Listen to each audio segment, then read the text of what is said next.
Eyewitness Sports. Hello and welcome into episode 10 of Double OT. Sans Yanni Kourakis. Yanni is on vacation, and it is too bad because he is missing a big week in sports with a lot to talk about, and we will get right into it, starting with the big news of the 4th of July, the fireworks, the biggest fireworks that happened on that day. Kevin Durant not signing with the Boston Celtics or the Oklahoma City Thunder, but deciding to go out west and sign with the Golden State Warriors, and there are plenty of thoughts to be had on this subject. The first one I had was that Kevin Durant surprised me. I thought he was going to go back to OKC. I don't know why I thought that, but it felt like to me that Kevin Durant wanted to be in OKC, liked the people in OKC, liked the basketball situation there, and wanted to stay there at least for one more year and then see what Russell Westbrook did. But it didn't turn out that way. Durant decided to go to a team where he will not be the face, at least not initially. He will join the parade. He will join the bandwagon, and he's receiving a lot of flack for that. In fact, some people are saying he took the easy way out. Did the Warriors need him? I don't think so. They won 73 games last year. That was a record. But he went there anyway because he wants a championship. So is that the easy way out? Well, I don't think so. I see why people would say that, but he's putting himself in the best possible situation to succeed. Isn't that what we all do? Isn't that the point of life, essentially, especially professionally? Put yourself in the best situation to succeed. That's all he's doing. He went there because he wants to win a championship. And we have enough people complaining about athletes who are all about the money. We talked about this when LeBron James went to the Heat. That was a little bit of a different situation. But Durant chose to go to Golden State because he wants a title. He doesn't have an ego where it would get in the way of what Klay Thompson and what Steph Curry are doing. He wants to win a championship. We didn't even discuss money. He probably could have made more money. He could have made more money at Oklahoma City. He went to Golden State. He wanted a championship, so that's why he was there. He's getting bashed because he took the easy way out. Well, that's what we all want. We want the easiest way to gain success. You know, why make it? So was he supposed to not take the most money and then go to a team that is just okay? Go back down the mountain a little bit because that's the acceptable way to achieve and to pursue your goals, by doing it that way. There's more than one way to have a good basketball career and to have a basketball career the right way. And Kevin Durant went to Golden State because that's what he wanted to do. And just lastly on this topic, you got to remember these people are humans. I forget too, sometimes I know they're robotic athletes and these 6'11" freaks of nature physically, but this guy's a human. You know, he might not love Oklahoma City. He might like it. He might not love it. Might not want to have lived there for the rest of his life. Maybe there's guys he works with, Russell Westbrook, that he doesn't love working with. I mean, there's people here I don't love working with. Steve's producing this show. I'm just kidding, Steve. But, you know, there's people that I'm just kidding. But there's people that you might not love working with, and maybe that factored into his situation. Maybe his wife didn't love Oklahoma City. I liked working in Mississippi a lot. I didn't want to be there for the rest of my life. So people leave. Kevin Durant, if you want to say he took the easy way out, fine, but I'm not going to go down that road. He wants to win a championship, and I don't blame him. So the question then becomes, why are NBA superstars now changing teams? It happens more often now than it did back, say, when Michael Jordan played. And there's an easy answer.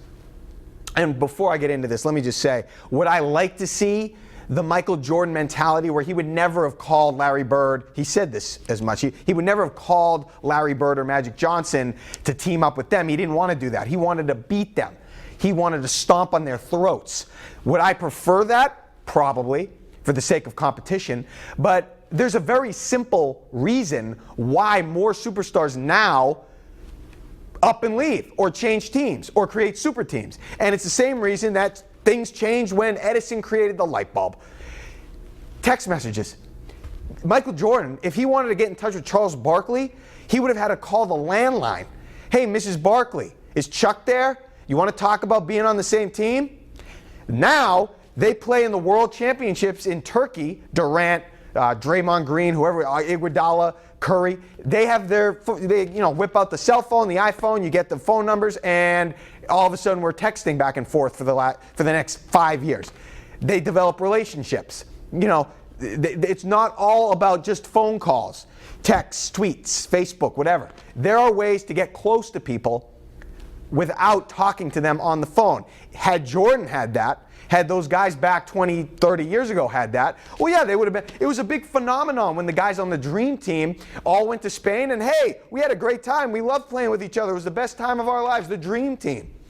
Well, now these NBA guys are staying in touch. They're closer than ever because they talk all the time. They see what others are dealing with, are doing, the reaction of the media, Twitter, all of that, so they can see how different teams are perceived throughout the league.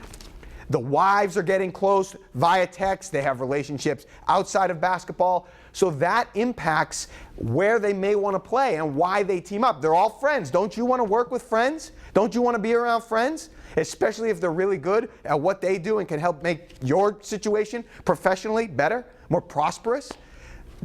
So the get off my lawn people and the people that don't, want to accept or embrace what the world is now, and just criticize Kevin Durant or LeBron James for teaming up with buddies and people he's gotten to know. If you've ever been on Twitter, there's a guy I know on Twitter I went to college with, never talked to him. But I feel like I see him every week because he's always tweeting. That's just an example of how Twitter can keep people connected. It's not all about phone calls. You don't have to call the landline now and talk to the missus or mommy and then get in touch with the person you actually want to talk to. That went a long way, and that's why these guys are closer, and that's why, in my opinion, these teams are forming. They know each other. They're more comfortable with each other. They have a feel for what the other person is dealing with in the other situation, and they want to make a move because they like what is offered in San Francisco, in LA, or wherever they want to go. So Kevin Durant, that's my take on that story. As far as the Celtics, as I said earlier, he did not go to Boston. I think it was close. I think there was a point where Kevin Durant actually sat down and thought to himself, should I play for the Celtics? Isaiah Thomas is pretty good. I like Danny Ainge, Brad Stevens, up-and-comer. They're in the Eastern Conference. I'd have to get through LeBron James. But I think he actually thought about it. He might have even Googled a restaurant or two in Boston, some pictures of Cape Cod. He, I think, actually considered the Celtics. And that is a lot more than what I thought was going to happen. I did not think the Celtics had a chance. Not a chance. I thought 1%. Then when he agreed to the meeting, I thought maybe 5%. That percentage was way higher than 5% in my mind, based on everything I read. That's what I think. The Celtics have nothing to be ashamed about. They made a great run. Kevin Durant obviously was lured to Golden State for some reason. I don't know. We're not going to know what that was. Probably the star power, probably the 73 wins. The Celtics, though, would have offered something an advantage that he will not have in Golden State. And based on reports and things I've read, Durant was worried about the backlash he would get for going to a situation like Golden State. He would not have gotten that in Boston. He would have been the face of the franchise. He would have been at a prestigious, historic franchise. He could have helped bring them back to championship glory, and he would have been the face of that and the man. He wouldn't have gotten near the backlash. If he wanted a change of scenery, fine, Boston. But he wouldn't have gotten the backlash of just jumping on the Golden State bandwagon. So that would have been an advantage for Boston. I don't know if they sold that. I don't know if Danny Ainge brought that up or if Tom Brady brought that up or whatever. Great move by the Celtics bringing in Tom Brady. Creativity. That's the big asset that the Celtics have. They got one of the best athletes playing for another team, but playing in that city who can speak about playing in the city, the fans. I'm not saying I didn't think that would, push Durant over the edge, but what else are you going to do if you're the Celtics? I like the play made by the Celtics there. So as far as where they stand now and their status, well, they're good. They got Al Horford. That's nice. He's a piece. But the quest for superstars continues. They need a superstar. Jaylen Brown looks aggressive early in the summer league. They could use that, but they need a superstar. They still have to find one. They do have the right to get the first-round pick for the Nets next year. Once again, the Nets should be brutal once again, which helps. Shout out to Brooklyn. But, are you going to get a superstar there? LeBron James is still in the Eastern Conference. Wouldn't it be funny if all those guys that helped recruit Kevin Durant, Isaiah Thomas, and others, wouldn't it be funny if Danny Ainge said, hey, Isaiah and guys, you're traded for Russell Westbrook? Because the Thunder, if they can't afford to lose Westbrook for nothing like Durant, and now that Durant's gone, it's probably a good bet that they're going to try to trade him. He's not my first superstar, not the first superstar I'd want on the Celtics, but he's a superstar. So I would take him. He's a superstar. He would be a game changer. You put him with Al Horford. I'm not saying it would happen. I'm just throwing things out there, stuff I've heard, stuff I've read. But it'd be interesting. But regardless, the Celtics in a good position. They've upgraded. They're not championship ready or even close, but they've upgraded. So we can feel good about that. They're trying. They're not going to win a title, not with LeBron and not with Golden State. But we'll see what happens in 5 years or 7 years whenever LeBron gets old, because that's the path they're on. Wait until LeBron gets old and see what happens out west and go from there, because the Celtics right now, better, but not ready or close to winning a championship. But a nice underdog run, though. They were George Mason from 10 years ago. Almost got the red. The Red Sox, they're closer to a championship than the Celtics. It sounds kind of strange to say based on the pitching we've seen. And we've seen some bad pitching. David Price has been bad. So I went back and looked at some stats from Pedro Martinez. I wanted stats. Okay, so I saw stats from Pedro when he was 30, 31, in that range, because that's the age of David Price. So I thought maybe Pedro, a smaller guy, smaller than Price, shorter, maybe he started to break down when he got to 30, 31. Now, let me start this by saying David Price is not the pitcher of Pedro Martinez, not even close. But he's won a Cy Young. He's the ace, the undisputed ace of the team. So, a slim guy like Pedro. So I wanted to see, just to compare, Pedro 30, 31, 16 and 4, I think both years dominated. 2002, 2001, 2003, that range. He was excellent. So David Price falls way short. Now again, not the pitcher of Pedro Martinez, but David Price has been brutal. The only thing that has saved him was some early season offensive explosions by the Red Sox that got him a few wins he probably didn't deserve, because his ERA is not good. And, as the ace, he's been brutal. I don't care that technically he's pitched okay at times, he's been decent. No, you're the ace. You're the Rolls Royce. You have to act like it. You can't go around there putzing around, like a Toyota Camry. No offense to the Camry. I like the car. But David Price has to be better than that. So how do you fix the pitching staff? Well, we don't know. They keep swapping in and out pitching coaches. They bring different pitching guys down from the rafters, and this is a pitching guru and all this. Those guys don't throw one pitch, not one inning. I don't think that's going to make any kind of a difference or much of a difference. You know what I would do to fix the pitching staff? Get rid of Clay Buchholz. Goodbye. Clay Buchholz has become the player equivalent of the coach has lost the room. Sometimes you just need a change. You just need a change. Now, yes, he has some stuff. His stuff is decent. Every now and then he'll spin a nice one. But he is the elder statesman of the Red Sox pitching staff, which by default makes him somewhat of a leader.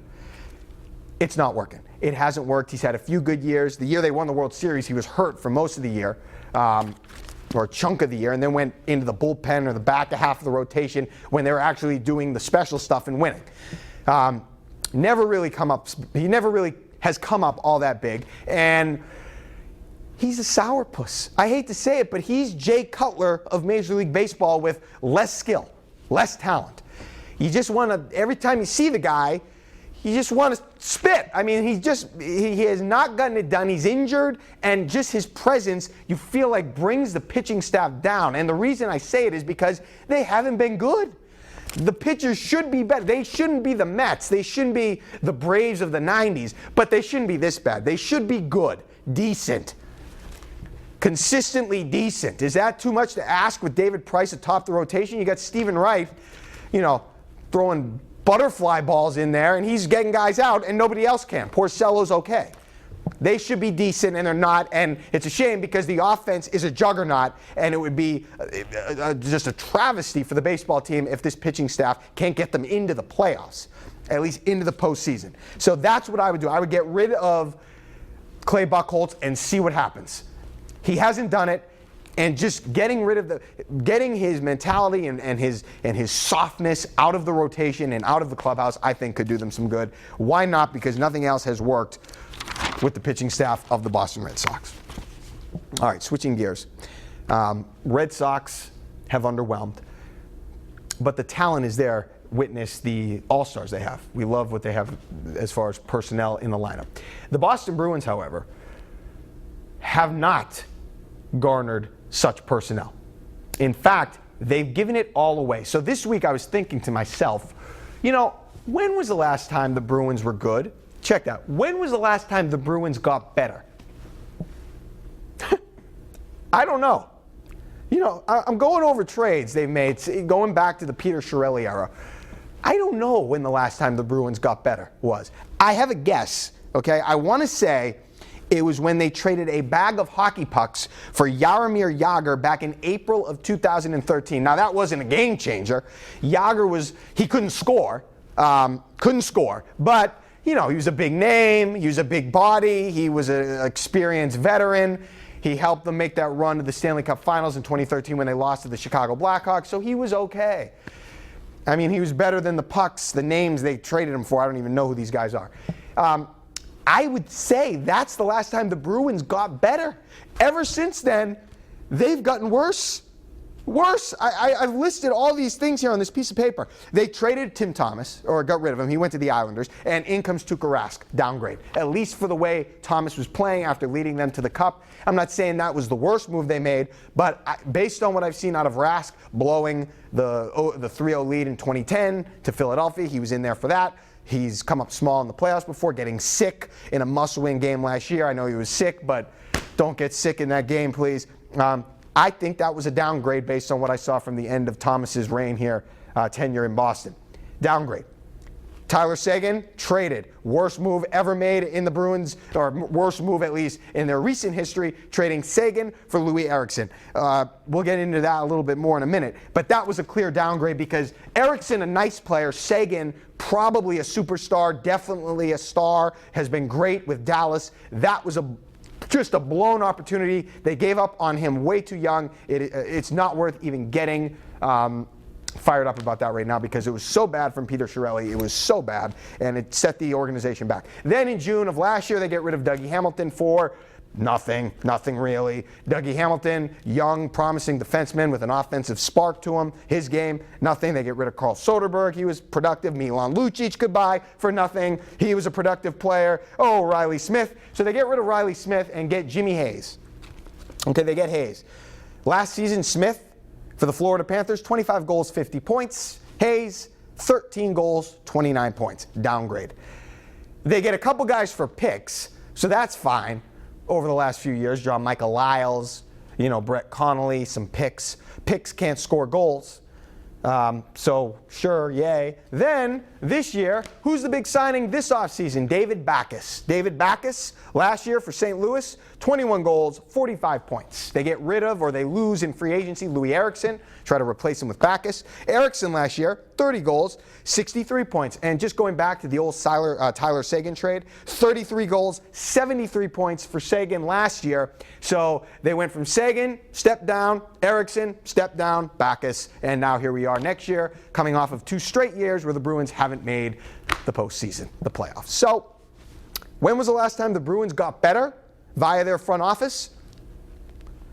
Probably April of 2013 when they signed a 55-year-old Jaromir Jagr who did nothing and couldn't score. That was the last time they got better, and they continue to trend in the wrong direction. Good job, Boston Bruins. Patriots, much more capable. Training camp will get underway in a few weeks.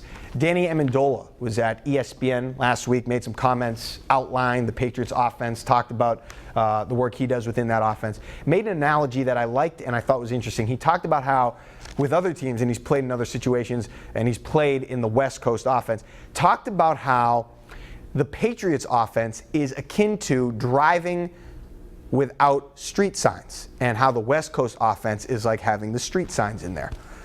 And it didn't surprise me. It sounds like the Patriots have a complicated offense, but should they simplify it? Well, I think at times they should. Because you could have street signs, no street signs, but every player is a different kind of car. And if you got a really nice car that goes really fast, it can turn and all that, maybe you should put a street sign up for him or tell him, hey, go down there, take a right. Because if the guy is that good, and I'm talking about wide receivers, if the player is that good, you should find a way to use him. And we don't know how good Ocho Cinco was when he was here, but it felt like he could have contributed. He just couldn't master the playbook.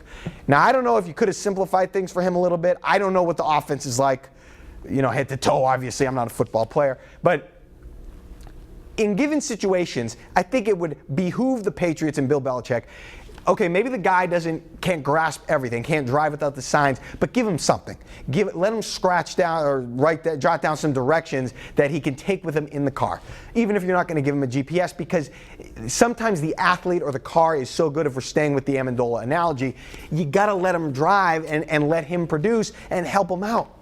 I know it would help if they all could do it, and all could grasp the system and the offense and be where Tom Brady wants them to be when he wants them to be there.